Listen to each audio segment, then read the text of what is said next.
Hello everyone, this is Amber with Staying Crafty, and today we're going to be doing a home decor project using the Sizzix Die Build a Lilac.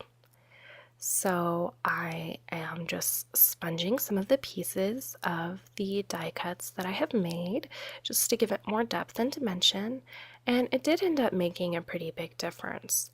When I hold it up to the camera, it almost looks like two different colors of cardstock, but it's not. Just gives it more depth. So I am adhering the leaves down with tacky glue.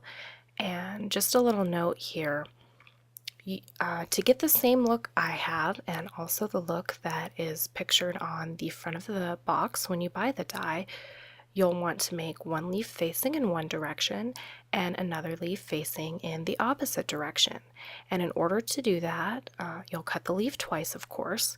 You'll cut it once with the cardstock facing correct side down, and you'll cut it once with the cardstock facing correct side up. And that will give you the two separate directions for your leaves to give that nice just curvature to the bottom. I don't think it would look nearly the same with the leaves facing the same direction, and it's a nice base to build off of. So I'm just starting with these darker purple pieces and just making an arrangement.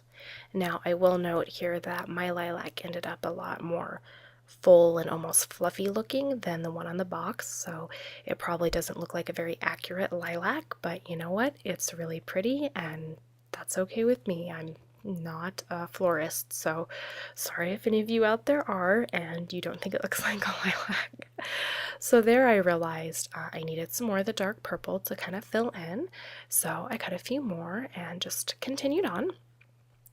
Now I'd like to take a quick second here to note that I actually used this die in my Cuttlebug machine, and to do that I just used two B plates.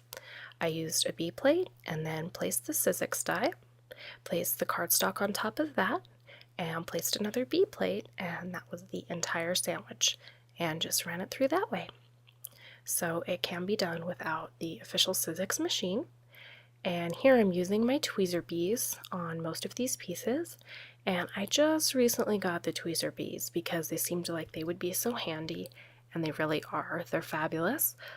What's so great about them is that they naturally hold themselves in a closed position so that you don't have to sit there and squeeze the tweezers the whole time you're holding the piece of cardstock in your hand. And it actually makes a pretty big difference while you're working.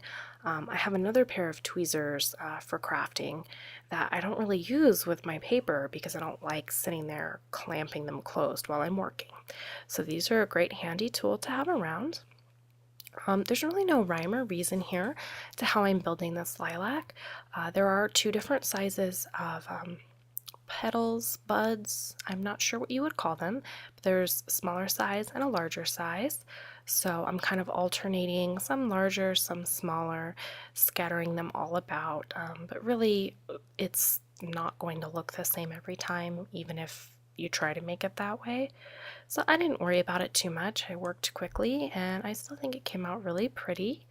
Obviously you probably don't want to add tons and tons and tons of layers, but just getting that general spread out look and getting fairly good coverage seemed to come out just fine.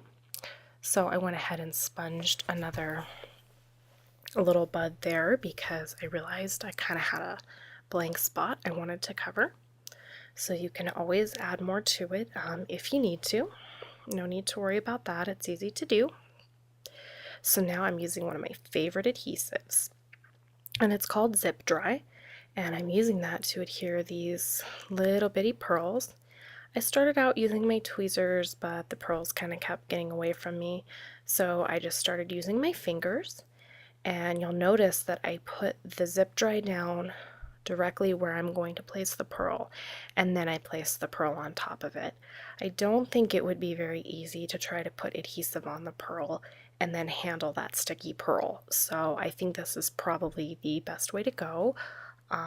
If anyone knows how I could keep all those pearls from slipping out of my clumsy fingers, if you have any tips, that would be fabulous because the tweezers just made it worse. I'm not good with that type of thing. But anyway, I'm just going to finish up this last little bit on the video here, and you'll be able to see the finished result. And it didn't come out perfect, but you know what? I think it's really pretty, and I'm really happy with the results. And of course, this is a great project to do just in time for Mother's Day. So thank you so much for watching, and have a wonderful and very crafty day.